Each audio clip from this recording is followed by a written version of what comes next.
I need some traction. You need some traction. Hey everyone, Lloyd Lobo here, co-founder at Boast AI. We're on a mission to enable innovators to change the world by giving them access to billions of dollars in government tax credits and innovation incentives. Today's Traction webinar is brought to you by Boast AI, Launch Academy in partnership with Founder Institute, Lazarides Institute, Growth Blazers, and BCF Ventures. So today is a super exciting topic. The fastest growing companies, the most valuable companies of the last decade have been product-led. Slack, Dropbox, just to name a few. But, a lot of us just anchor on a couple things in that product-learned journey. Let's get customer acquisition. Let's get as many customers as possible. And then they say, let's focus on retention. What gets missed very often is onboarding. Onboarding is the most important step between sign up and a lifelong retained customer. My personal experience, my previous company, which failed, we got 15,000 users. And what I found there was the onboarding sucked and a lot of people became dormant. And I found that it was much easier to sign up a new user and onboard them well to get them to an end outcome versus trying to re-engage a dormant user. And so this topic is all about that.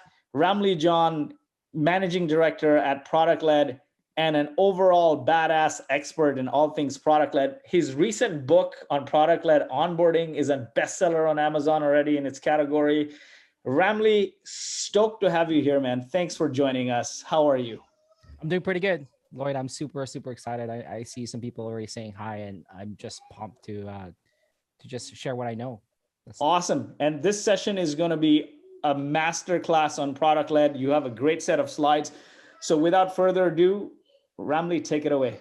Super excited. Welcome everybody. Thank you for having me, Lloyd, Boast AI, everybody else. I'm super pumped. As Lloyd mentioned, if you're just coming in, we have over 222 people live right now. This is definitely the most that I've done this. So, I mean, what Lloyd said, my name is Ramli John. I'm managing director of Product Led. I work with product led companies to optimize their onboarding. Just wrote the recently released book, Product Led Onboarding. And it's just got to #1 bestseller in a few categories on Amazon. You can, get it. You can read the first chapter for free. Talk about product led. We want to lead with value. You can get it for free. I'm thinking Jennifer is saying congrats. I really want to start off with engagement because I love how engaged people are. I just want to see in the comments right now, which product do you think has quote unquote the best user onboarding experience? What is it? What is that product for you? And I'm going to follow up with it later and we'll circle back because I'm really curious. Casey said iPhone. Mayank said Superhuman. Michael said Netflix. Vital said Stripe. I hope I'm saying that right. Vital. Chris says Duolingo. Work briefly. Pixel. Daniel says Voyager.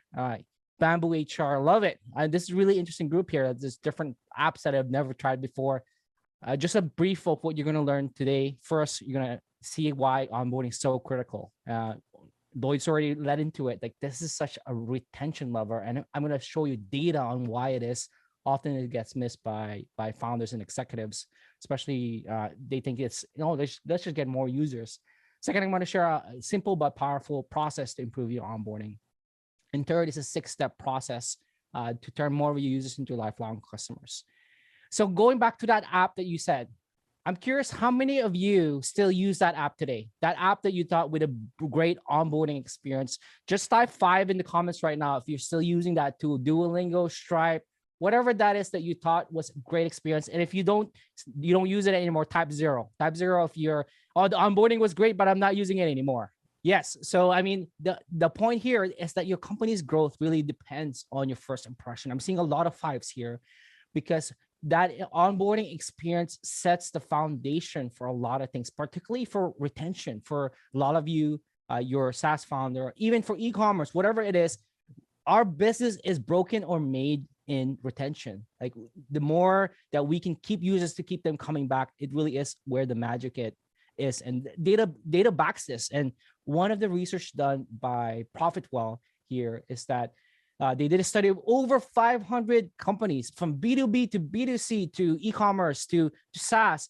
what they found across the board from 3, 6 to 9 weeks is that when users have a great experience for their onboarding, it really does make a huge lift in terms of the retention level here. And you can get this from profitwell.com. You can really, love Profitwell. This data here is something that they did 2 years ago, and it still is that great onboarding leads to overall retention. It really does do that.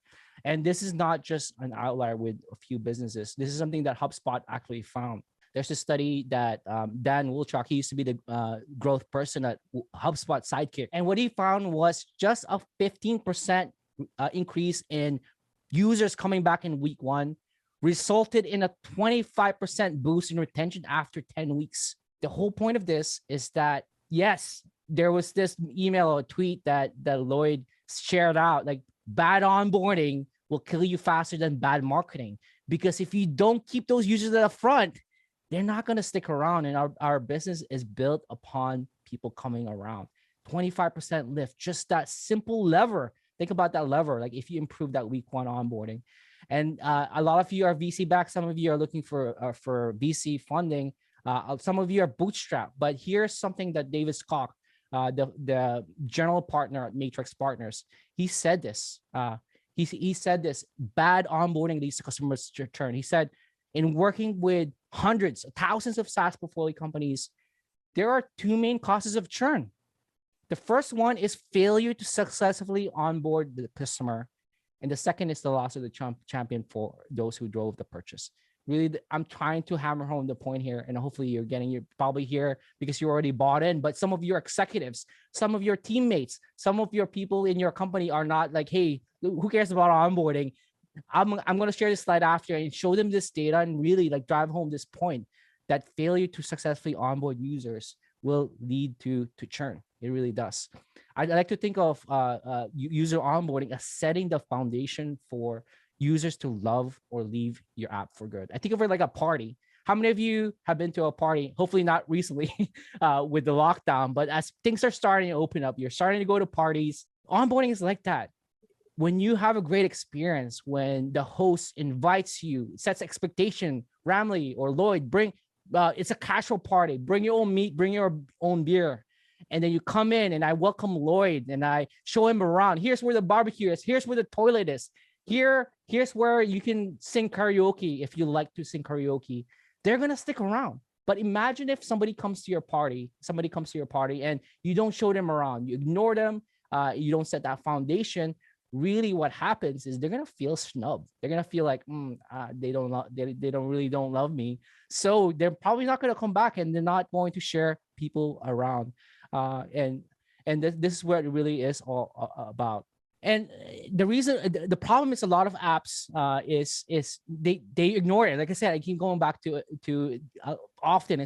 I call it the ugly duckling of growth. Intercom said that 40 to 60% of first-time users sign up and never log in a second time again. Right? Think about that for a second. Every user who's ever going to sign up for your app will go through that onboarding experience, even the ones that don't stick around. And according to Intercom, a majority of them don't actually stick around.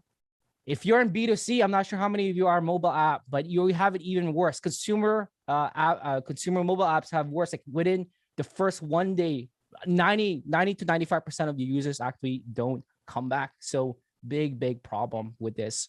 And the question I have for you here, I just want to see in the comments, is what are some reasons? What are some reasons why new users don't stick around? And I see RF already asked, is it because of bad UX and UI? That's one of the reasons why. Why don't new users stick around? I'd love to hear some of the reasons why it is. Yes, Simak said awareness. It could be definitely an awareness issue. Marianne said bad UX, UI, not engaging. Lewis said didn't meet standards or expectation. Christy said onboarding is too complicated.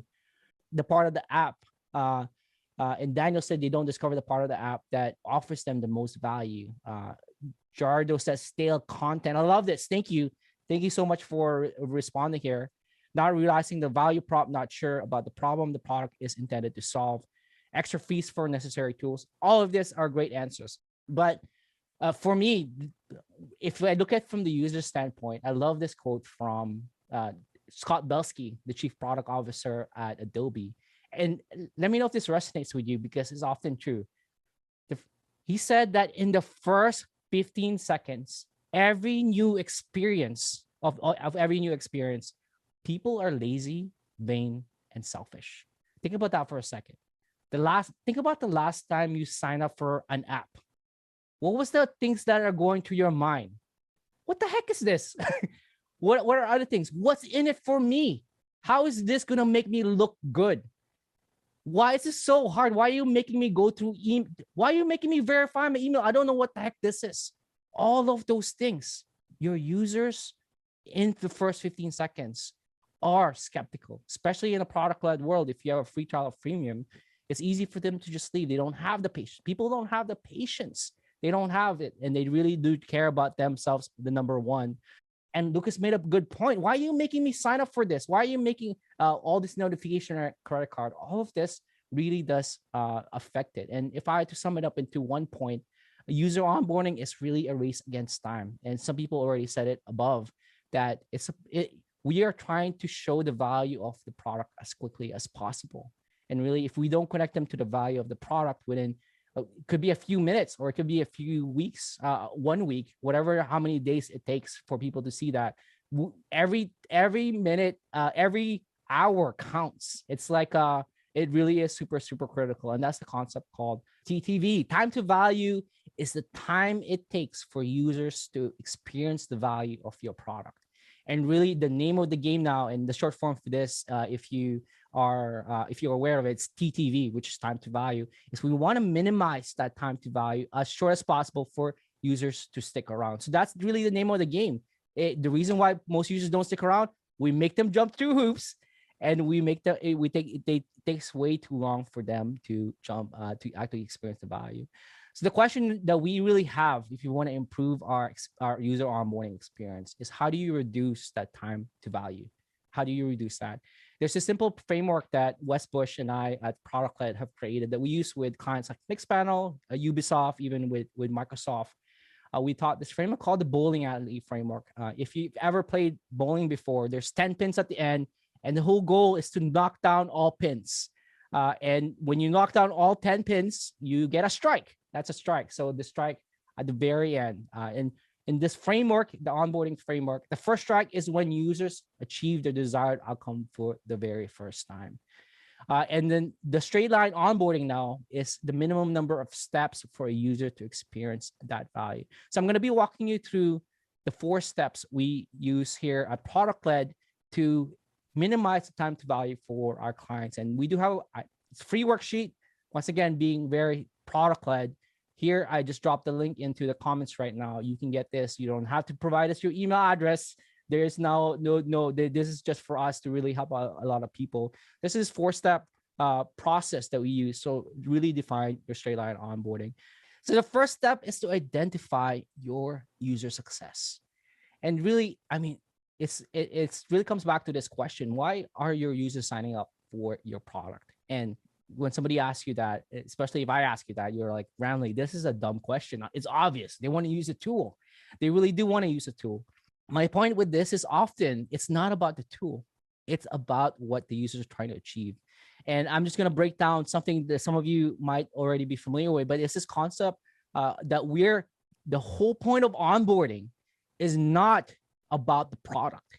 It's about helping users level up. And Lloyd was getting to it in the beginning already, that there's this image, this picture that Samuel Ulick, he's a UX consultant from useronboard.com, created, that, you know, if you ever played Mario is this little dude, and when he picks out a flower, he becomes a fireball spitting machine that he can destroy bad guys with it.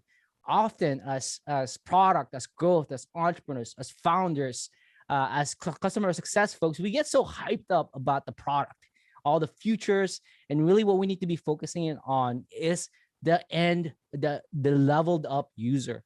And there's this quote I really love from Kathy Sierra. She wrote the book called Badass, Making Users Awesome. She said, upgrade your users, not your product.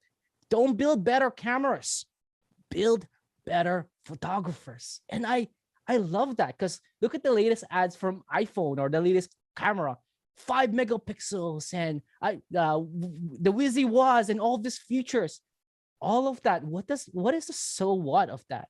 And really, the so what of that is to build better photographers, to build better people, to upgrade people. And at the end of the day, that's what onboarding is about.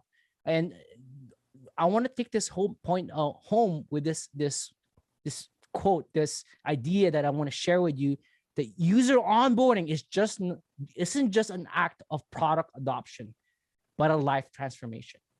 And really, as product people, as growth people, marketers, yes, we want them to adopt our product.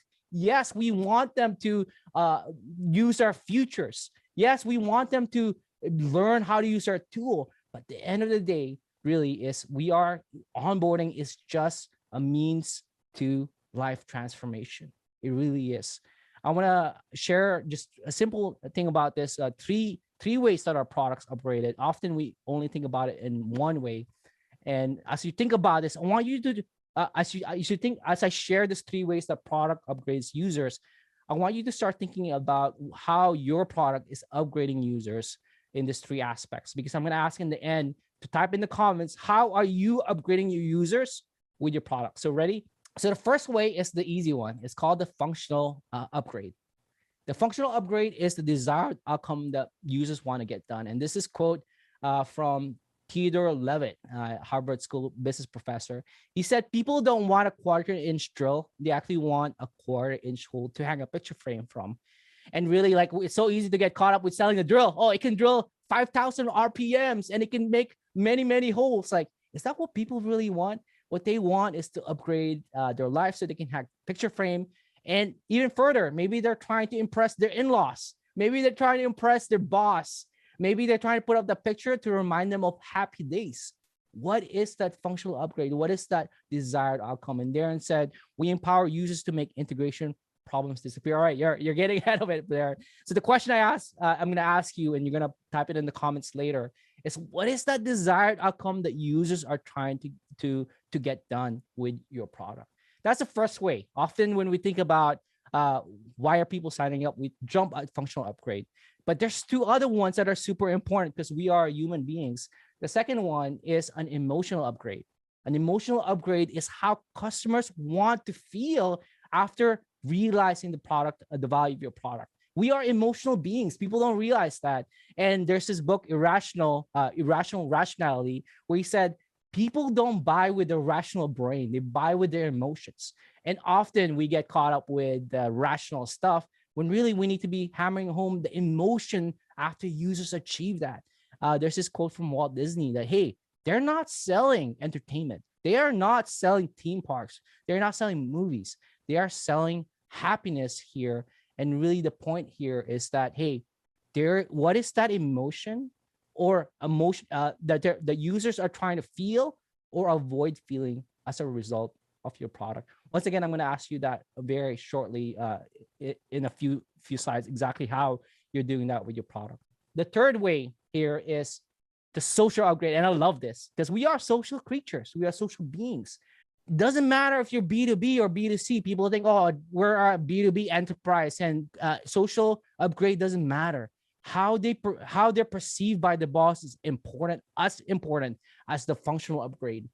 It's how the social upgrade is how customers want to be perceived by others by using your product. And I love this ad from Canva. Canva is this tool to create designs like for flyers and for Facebook ads and for other things. And it's super easy. It's not like Photoshop. And the ads here says, no design experience, no problem. Canva makes it easy for anyone to create professional designs that are sure, look at this, to get you noticed. At the end of the day, they're hammering home the point here, the social upgrade, that this will get you, your boss, to say, wow, Lloyd, wow, Ramli, wow, did you take design classes? Because this is amazing. Like I didn't know that you can do this. Like that's the social context often with B2B products, is that they're using this and they're using it in a visual way to the other teams, even to their bosses. So the question I have here is, how does your product impact how customers are perceived by others whether that's their boss, their teammates, maybe their family, their friends, whatever that is. So I've been asking you a lot here. I want to see in the comments right now, in what ways do users level up when they use your product? I know I already saw a few people here say exactly how they're leveling up. Darren said, we empower users to make integration problems disappear. Daniel said, co-teachers matches teachers with a perfect co-teacher. And I just want to know exactly how you're upgrading your users right now in the comments. Darren said, we make IT department superstars. Oh, look at that. There's a social component to this part here. We make IT, Aiden said, we make them better friends, reduces their feelings of loneliness. There's the emotional thing again. We enable users to perceive the leaders of their group. So there's the social aspect to it. Gerardo said, take back work-life control. Wow, that's a very powerful thing. I'm sure you can drive even more emotional, be with your family and your friends. We make busy professionals fall in love with home search instead of dreading it. Mike, that's really great, because there's, once again, emotional. When you figure this out, embed it in your copy, your email. If you figure this out, it really does make a really big difference with this. Once you have that, you know what user success looks like, that three components there. What you want to do now is figure out what your first strike is. The first strike is the first time users achieve that desired outcome that you just figured out. Like, we're working our way backwards. And what is that key product action that users have to perform within your product that indicate that they've been successful in achieving that upgraded life, upgraded work, whatever that is. Let me give you some examples with this. With Airbnb, it's simple. It's making the first booking. I mean, that's the first strike, but the first upgraded life is to actually come to the Airbnb place and they're like, wow, this is not my room. It's a random person's home and I'm just staying here. For Zoom is getting that, the first strike is booking that first meeting or holding that first video conference. For Calendly, it's getting you're getting your first calendar booking. I mean, all of these examples are super simple. But the question I have for you, for a lot of you, I'm curious, how many of you are like a Swiss Army knife where you can have multiple purpose for your tool? So just give me a 7 if you have your tool, your product can have multiple use cases where there might be many. And if you only have one use case, just type 1. Just type 1 if you have only one use case. I'm seeing a bunch of 7. All right, so I see some ones here, 6.5. Right, so 7. So if it's in the case where you have multiple use cases, what you want to understand is what are those use cases, what are those end goal successes, and you want to segment them from the get-go. An example I can think of, especially for many tools like HubSpot, I'm going to use an example called Wave. Wave is this Toronto-based tool where they can have 3 main use cases. And what I love is they ask from the get-go as you're signing up, Ramli, what would you like to do in Wave today? And they ask you they have 4 options: send professional invoices, manage your accounting, run effortless payroll, not sure yet. Guess what? The first 3, what are the first strikes? Super easy, because now you know if somebody selects send professional invoice, what is the first strike? It's when they send their first professional invoice. What's the first strike for managing your accounting? Well, it's when they connect their accounting tool to Wave so that they start seeing data. What's the first strike for running effortless payroll? Well, it's when they run their payroll for the first time or do a test.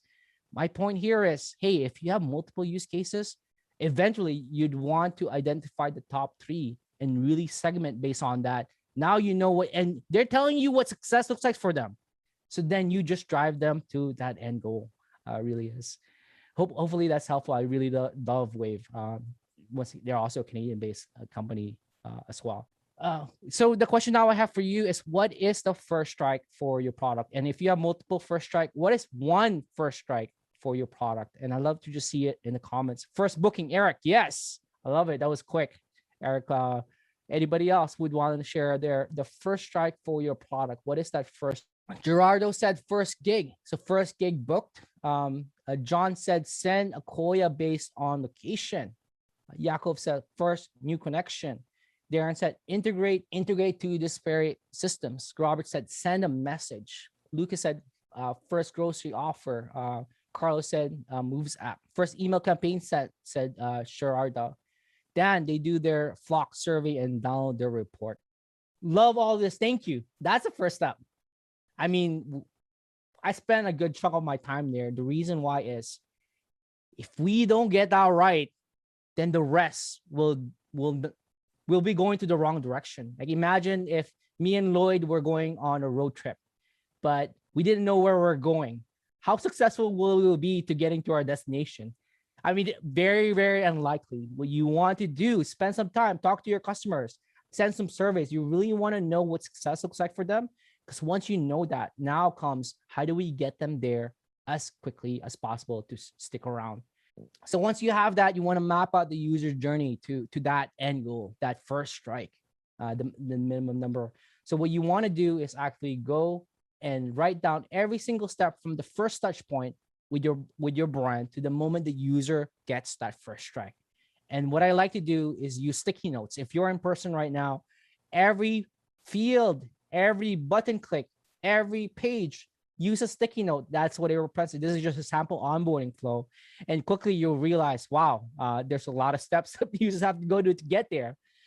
If you're remote, you can use something like Trello, Mural, any collaboration tool where each card in Miro or Trello is a field that they have to fill out, a button click that they have to click on, every page that they have to see. Google Jamboard is great. I've used that as well. So you want to do that. And quickly you realize, we had one client do this, and after going through this exercise, they found that users have to complete 83 different things before they experience their first strike. Like 83 things, absolutely crazy. Like so often we forget about onboarding, it becomes bloated, and all of a sudden, boom, 83 steps. Absolutely crazy with that. And they were able to reduce that to a lot less than that. That's an ideal step count for onboarding. In terms of the number of ideal step count, it really, I hate to say this, but it depends. You have to experiment with this. Really what you're optimizing for is retention, right? I can reduce the number of steps to 3 steps. Click here, click here, click here, and it automates the whole thing. But you don't want that. You're actually trying to educate users. So you want to find that middle ground of too short or too long. And you want to find a middle ground so that users actually stick around. You really do. Retention is one of the things that you're optimizing for with a number of steps. Good question, Tyler. So I'm going to keep going. So once you have it mapped out, you want to vet every single step here. And we have this system that we use, product-led, where we figure out what steps needs to be eliminated, what steps can we delay, and what are mission and critical steps. Every step you vet, you're going to vet it with your team. This is a team effort. This is not like Paul from product or Mary from marketing, like doing this solo. It needs to be collaborative because everybody has a viewpoint to it. You label something red, a step red, if it's unnecessary. You label it yellow if it can be delayed after the first strike. You label it green if it's a mission critical step. So that's a label. So we're going to use the keys R for red. We're going to cut it out. Y for yellow, which you're going to delay after the first strike, and G for green, which is mission critical step. I'm going to go through Canva again. Canva, once again, is the simple tool that you can use to create flyers, logos, Facebook posts, video, any kind of design without knowing any design skills. They have very simple templates. So the first track for this is creating your first design and downloading that design would be the first track. So let's see how they walk you through this. So once again, I'm using a sticky note at the bottom, but you can use Trello or something else. So the first step is to click sign up here. Click sign up, and it says get started with Canva.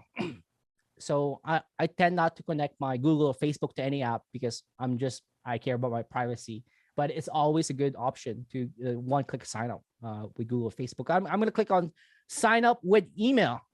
So now here, you to sign up with email. Enter your name, enter your email, enter your password, click get started. So once again, look at this. Every field, every button click is its own card or its own post-it note.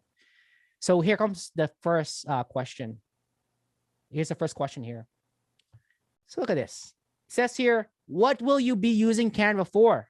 Will you use this to recommend design and templates specifically for you? And there's 6 options: teacher, you're here to empower your students. Student, you're here to impress your teachers. Personal, you're here to make anything and everything. Small business, large company, not for profit or charity. Question I have for you with this game is this step a chopping block? Like, we should get rid of this step. Type R in the comments. Type Y if you think this is something that should be delayed after the first strike, after the download design. Or type G if you think this is absolutely necessary, mission critical. You need this. You absolutely need this. All right, I'm seeing a good mixture of G and Y. G and Y. Raymond, unless it personalized experience, I say remove it. Raymond. All right, interesting. We'll get there. Wes says cut it. Tess said remove it. Victoria says important for content recommendation. All right, you guys are cheating. Victoria. A lot of people saying cut this. It depends. I know I hate saying that, but it'll depend. Will they use this to personalize the experience? Because if they're just asking this to get the salespeople data to give you a call because you're a large enterprise business, then yes, I'd agree with some of you that let's chop this off. But will they use this for experience later? I know Christian already also said that. Good. Thank you for sharing that. I click on small business here when I was designing this experience, going through this experience. So keep that in mind. Small business is what I chose. The next question is, who's on your team? Set up a free team and discover features to help you save time and get things done. In the very far right, benefits of teams. Access your team, share designs, keep your branding consistent, provide feedback on designs directly. So same game. Oh, right. People are already saying why. Why? So Kathy said why. Madison said delay this. CMAC said this is product push. You're right. I can see why they would, but why? Dan said. Victoria said G. All right, I'm seeing a bunch of whys. For me, we don't have the data, but for certain apps, let's say like Slack, where you need multiple players to play the Slack game, this would be necessary. But for Canva, I'm not entirely sure. I probably would side with some of you to delay it after or cut it off. But the question is, do they have data that shows that if people add their users, the teammate, that they're more likely to stick around? That's the question. And I don't have that data because I don't work at Canva. But if they did have that data, maybe this makes sense. Maybe they're not seeing a lot of people get cut off. Gabriel said this could be a single player or a multiplayer. That's a good point. So without any other data, I probably would side with delay it after, unless they show us data that, hey, this actually increases retention for the users, which goes to the point, hey, sometimes friction might be good if retention actually increases and you're not seeing a huge drop off for this segment. Adding a team as the key predictor for retention. Yeah.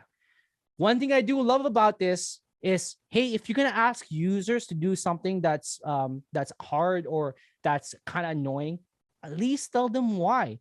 It bothers me sometimes, like verify your email. It's like, why should I care? Add your teammates. Why? Here they tell you exactly what is it in it for you if you add your team. Access your shared design. Keep your branding consistent. Provide feedback. So if your team does decide, hey, you need your phone number. They need a phone number. Give them a reason why, other than the sales team will call you. Give them a reason why you're adding that friction in, and it really, really does help. Going back to, well, new users are lazy, vain, and selfish. So that's the thing. So, I mean, this one's nice. I mean, going back to your point earlier, I selected small businesses. Now look at this. Popular for small businesses.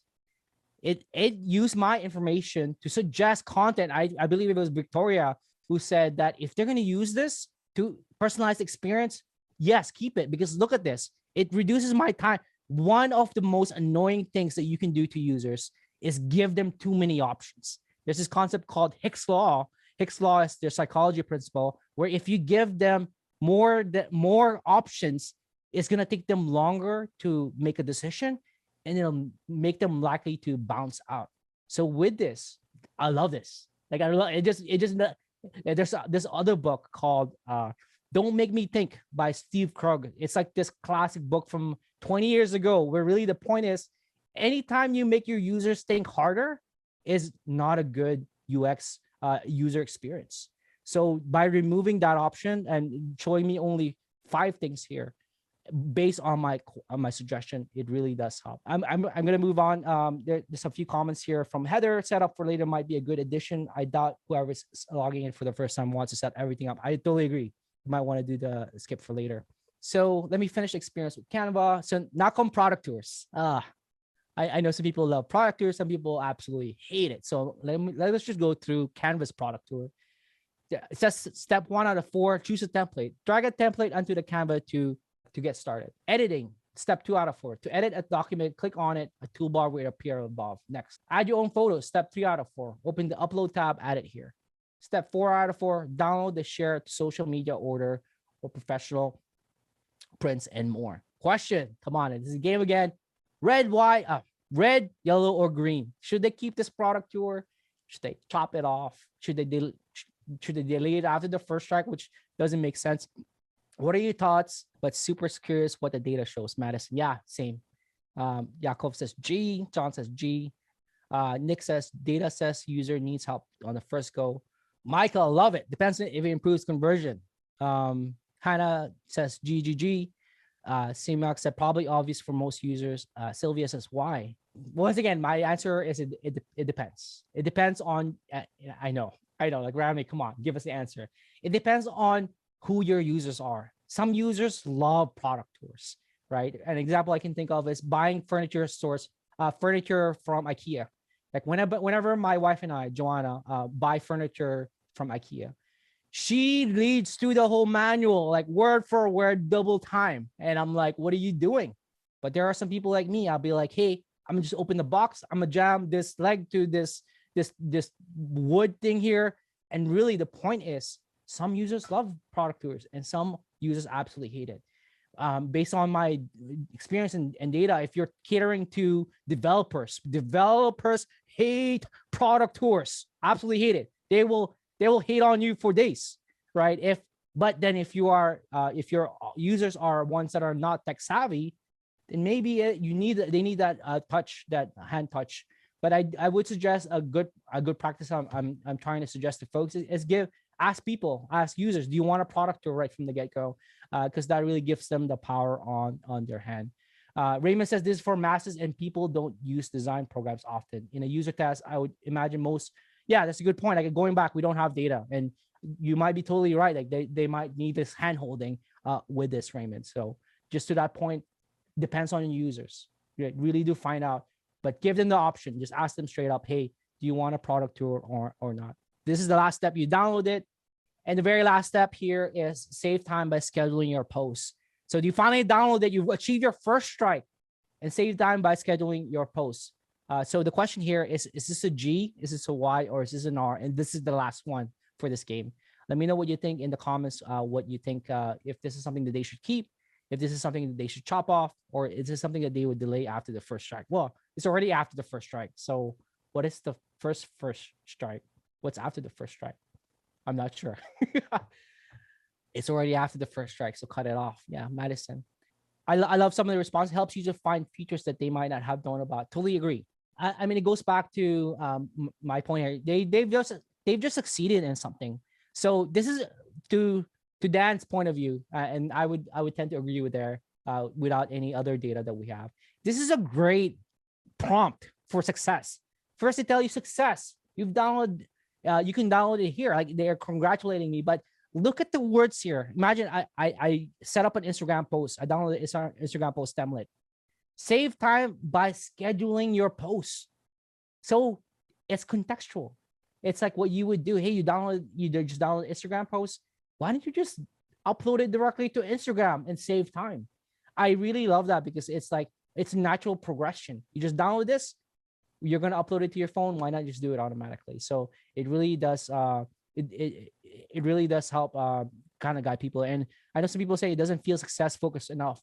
Totally right. They probably gonna do some confetti or like congrats, Ramli. You're doing a really good job with this. So that's it. That's the third step. The very last step is go to your team. Don't do this solo. You want to be pulling in the executives, the marketing, the customer success, because they make sure that they have you're pulling something out that somebody's actually going to use to personalize the experience. So do they agree with the label as green? Do you need to add any steps that were removed? The users learn everything they need to know to achieve that first strike. And obviously, don't be afraid to challenge each other's ideas here. And finally, that's the straight line onboarding. Is you want to gather all the green steps after you've done this and gone through with the team. Once again, you can download this guide here, this worksheet that you can download for free without any email problem or anything, that goes through this whole 4 steps. This is just a simple part of this.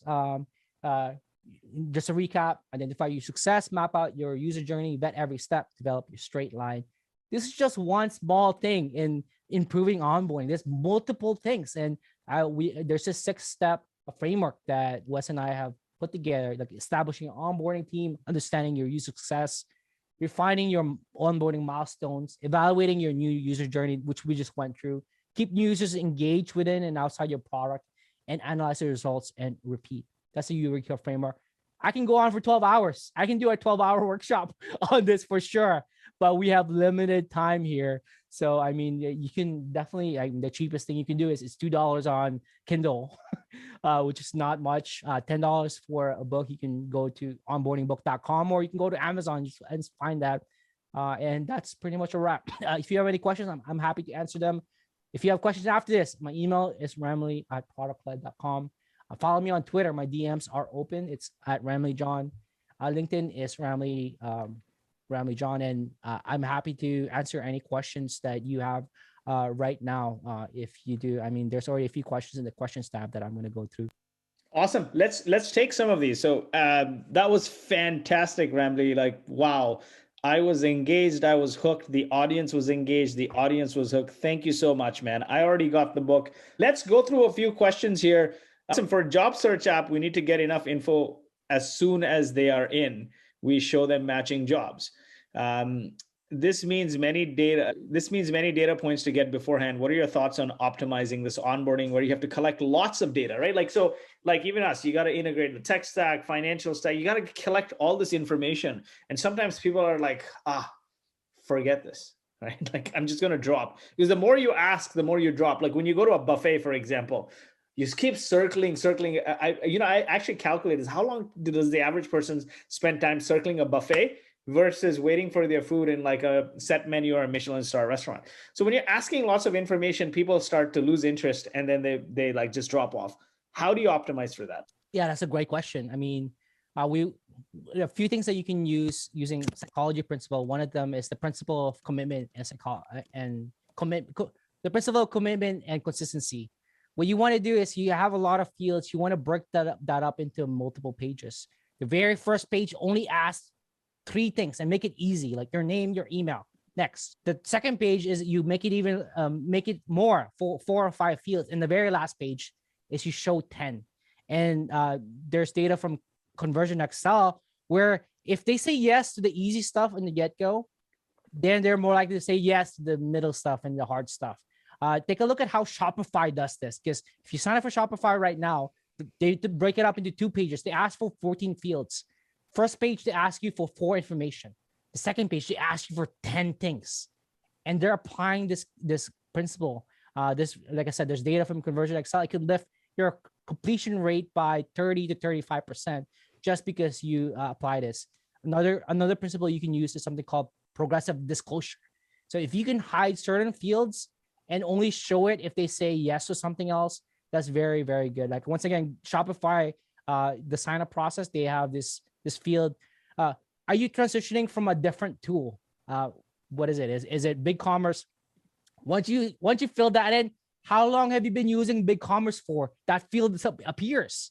So it doesn't look like there's a lot of fields, but it pops up as soon as you do answer the question. So that's why I would suggest break it up into multiple pages. Make it easy from easy to hardest, and hide fields if you do go forward with it. There's a couple of questions here which I like a lot, so I'm going to take it. Tyler asks, if the users of your product don't need to use your product every day, how often should you keep in contact with them and how? Once again, yeah, that's something that you want to take a look at your product and your user specifically. Like for example, with accounting, I can't imagine checking my accounting every single day. Like I'm not that kind of guy. So that's how you you decide as a team how often do they need to come back to find value. And for accounting, maybe it's once a month, maybe it's once or twice a month, and that means that they're active. Anything less than that is red flag. So I mean, it goes back to your particular product. You want to figure that out. Like, not everybody is like a Facebook where if it takes more than an hour to check Facebook, that means Facebook product managers are like, we failed. So I mean, that's what I would highly suggest, is like figure out what is consistent in for your particular use case. Yeah, those sort of metrics are relevant to the user, right? Like if you look at it from an accounting perspective, you know already most accountants are coming in at the end of your tax year. So if you're if you're giving them a monthly update based on what you've pulled in, you're already like 12x better than their accountant. Christy asks, what do you think about the challenge of getting the user to the first win when it requires actions from others? Like you need colleagues to link stuff, and like it's dependent on others. Yeah, I love that. I mean, take a look at how appcues.com does it. So with appcues, it's this tool to create onboarding experiences. You have to install JavaScript in your website that you need. If you're not a tech person, you're gonna have to install it. What they do is send this email or send this instruction to your person, to your tech team. If you're not, they also give you the option if would you like to install this with Segment. So they're trying to make it easy as possible. But once you pass that stage, you can actually start setting up tours or experiences. So you're setting up stuff within the app and guiding them through that while they're waiting through that experience. Like the name of the game is how can you get people excited, and or better yet, start using your product while they're waiting for their team to actually use to install that. Like, you can excite them with videos. You can excite them with welcome. Look at Shopify. Like, Shopify is another one. They have a course. They create a whole course on how to make $1 million e-commerce business with Shopify, and it's an hour and a half course. Like, while they're waiting, entertain them, get them excited, get them using the tool as much as possible. So those are just some things that I would suggest. Definitely. So tying to that, what are your favorite onboarding tools? And Gerardo asks, any thoughts on gamifying your onboard process to engage users to complete? So maybe there are some tools out there for folks who don't have developers and can write their own code for I mean, I talked about appcues. There's other ones that you can take out, like Pendo, Userless, User Pilot, like all of that stuff. They essentially now do all the same thing. So you can just try it out. In terms of gamifying the whole experience, there's pros and cons to that. There's a study that shows that if you provide rewards to get people excited, then it might actually work against you, because when you take away that reward, maybe people complete the onboarding just because they want that free t-shirt from you. Just something to think about. Or they complete that onboarding just because they want an extra few days. So if you are going to reward people with a gamified experience, you want to make sure that you do align it to your success. I mean, the checklist is a form of gamifying. I'm all for that. I'm a big fan of checklists. If you can show, like, here's what you need to do to complete, to be fully experience our product, and that's one form of gamifying that I'm all for. But for rewards, I would really think about that, and if that does align to what users getting value from that. What I heard there was make sure the reward is tied to the value your product provides and how you can make the user better. Don't bribe the user with external factors not tied to your product. If you bribe them, then when you take that away, they likely will drop. Dan asks, we've got 3 different types of users: individuals, teams, and company owners, but it's the company owners that pay. So are they our key strike, or is it individuals? I love that question. This is the whole motion of product led, where I would focus on the end user, because if they're getting value, and this is how Slack grew, really is get people excited at the bottom, right? The end users, and offer them a free experience. Once there's enough, then you send in the account executives or customer success folks and reach out to the big boss, the decision makers, and say, hey, you have 50 people from your team right now who's using our app. If you create a team account with us, you will get control, blah, blah, blah. Here's the features you'll get. Here's the benefits to you as decision makers. So to your point, I would focus on giving value to the end user, the ones that are going to be using it, because if you align your success to them, it'll be so much easier discussion. Your sales cycle will be a lot shorter based on the discussion we've had with people who do this land and expand sales motion rather than pursuing the top, because now the risk to them is, hey, I'm gonna pay $50,000 a year for this app and nobody uses it. But now you've come 100 people already from your company is using this. The risk is the risk. They're already finding value, and you can get even more value if you get a team upgrade. So that's how we would approach that. What are your thoughts on the question of how did you find us? Should you even add that, or is that an irrelevant question to add as a part of the It's a good process? question. It's a good question to ask, especially like the whole question around attribution is hard, right? So I mean, if you're not seeing any drop-offs, that information is really valuable. But if you can use that information into your customizer experience, that would be even better. But I guess I'm impartial. Like if you don't see any drops, it's good information for the team, because now you can double down on that channel and really like pursue more users or people from that particular channel. Awesome. Now I have a couple of things to add here. Is like try to get as much you can if people integrate their things or through sign-ons where they're using their data provider. And then the second thing is I view this whole experience like dating. You don't go into a bar and then ask somebody to marry you right away, right? You optimize for the number, and then you optimize for the first call, and you optimize for the first date, that sort of thing. So I think everything in life, if it's progressive, bite-size, it makes things more palatable versus you blur users with all this information, and it's like, I'm giving you more than I'm getting at this step. What is my get here? Awesome. Again, let's get your social out. Like what Ramli John on LinkedIn, Ramli John on Twitter. And you said people can email you. What email should they use? My DMs are open on Twitter, LinkedIn. If you add me on LinkedIn, just say it's from Traction. So I know it's not a bunch of spammers. So you can just find me Ramli. I'm the only Ramli John. People be sliding in your DMs and your emails. A lot of sliding in your DMs and emails I'm going happy to on. help. And folks, awesome book. Buy the book. I'm dropping the link here. Onboarding is the key step between lifelong customers and signups. You spend a lot of money on ads on signups if you don't onboard them right. I have been, before Boast, I was a part of a few venture-backed failures. And I think if we had good onboarding there, we would have converted a lot more users to lifelong customers. Love and peace, my friend. Thanks for joining us. Thank you, Lord.